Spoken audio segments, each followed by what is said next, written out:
माता लक्ष्मी नारायणाला विचारते, देवा, अनेक पापांचं दोषांचं क्षालन करेल असं एखादं पूजाव्रत नाही का? जर असेल तर ते कोणतं आणि त्याचं फल काय ते कृपा करून मला सांगा. तेव्हा प्रसन्न झालेले भगवान म्हणाले, देवी, पितृहत्या, गोहत्या, ब्रह्महत्या, गुरुहत्या, मद्यप्राशन, पापाचरण, असत्यवचन, परस्त्रीगमन ह्या आणि अशा अनेक पातकांपासून ज्या एकाच पारायणाने मुक्ती मिळते ते म्हणजे श्रीमद भागवत पारायण.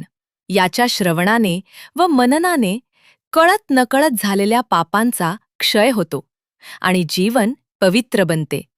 म्हणूनच येत्या 5 जून ते 12 जून दरम्यान श्री गुरुपीठ त्र्यंबकेश्वर येथे आयोजित श्रीमद भागवत सप्ताहात अवश्य सहभाग घ्यावा.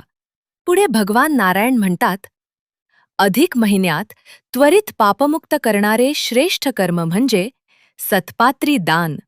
म्हणूनच श्रीमद भागवत सप्ताहाचे श्रवण करून तसेच श्री दत्तधाम येथे सत्पात्री दान करून आपले मानवी जीवन पवित्र व पापमुक्त करावे.